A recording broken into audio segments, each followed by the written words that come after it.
Vincent Maher is the portfolio manager for social media of Vodacom in South Africa. Vincent, what are the current developments in social media in regard of the mobile phone in South Africa? Well, at the moment, Facebook is very big. The Facebook mobile page does about 11 million page impressions a day in South Africa from South African users. It's also the home of Mixit, which is one of the biggest social communities in the mobile environment. They've got 12 million users, and they started in South Africa and have started expanding internationally. And there have been lots of different new developments. For instance, we've launched Facebook mobile text, which allows people to interact with Facebook via SMS, which is proving very popular. And all if you look at the vast majority of sites being accessed on the web, they're either social networking sites or user-generated content sites. So there's a lot of activity within South Africa on these different mobile sites. Is it also true for the other countries of Africa, or is this specific South Africa? Well, I think if you take the big ones, it's South Africa, Nigeria. Nigeria has just passed South Africa in terms of mobile internet, the volume of people using mobile internet. And in both of these countries where there's a lot of usage, a lot of it is around Facebook and around other mobile-specific social networks. Is it comparable to Europe and the United States, or is it even more? Is there more mobile activity in South Africa? Well, I think if you look at United States, you have to take into account the iPhone factor, which changes what people do on the internet. But within Europe, particularly Italy, Spain, those countries, there are a lot of people who've using social networks on their mobile where they've never actually used a social network on a PC before. Mm-hmm. So for instance, the social network itsmy.com did a survey last year with their users, and in Spain particularly 42% of the people using that social network had never used one on their desktop PC before. Mm-hmm. And the similar thing applies in Africa, because in Africa a lot of people access internet via mobile before they ever touch a computer. Mm-hmm. So we often hear that in Africa the mobile is becoming more important than the internet that we access through the computer. Is that really true? Well, if you take the mobile numbers, we're looking at between 10 and 11 million users every month access the mobile internet in South Africa, as opposed to about 4.5 million total internet population on the desktop internet. So it's more than double in volume.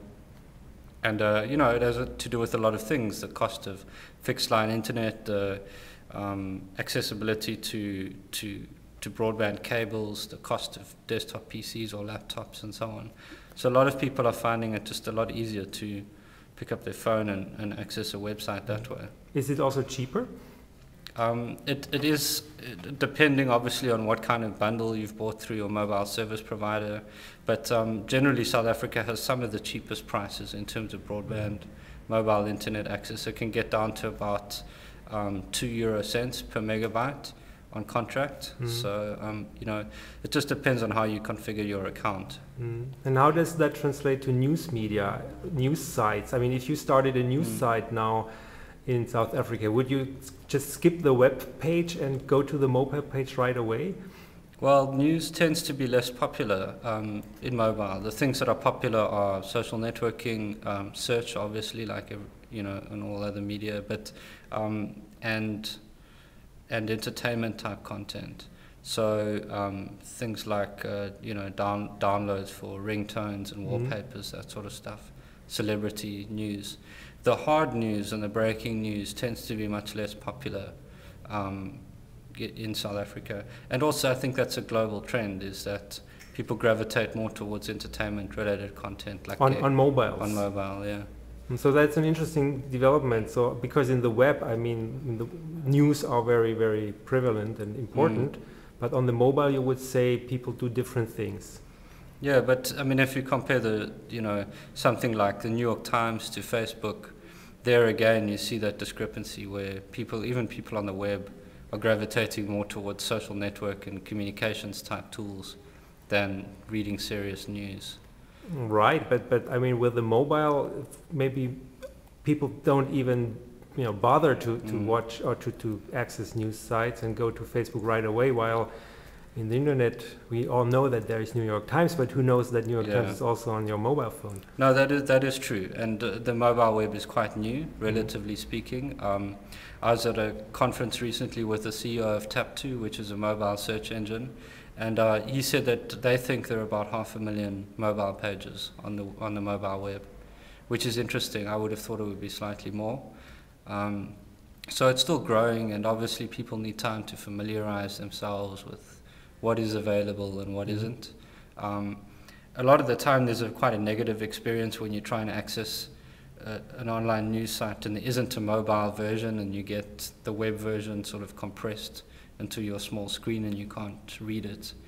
So I think that is going to take time, and there's going to be a lot of advocacy that has to happen on the part of the news media to explain to people how to access it on their phones, and what it's going to look like, and sort of build expectations there.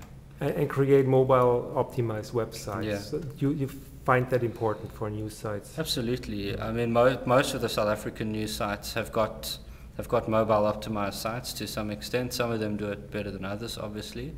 But it's definitely something that's been on the agenda for about a year now, in terms of your web strategy, is to have a mobile component to it. Okay, thanks a lot. Thank you very much.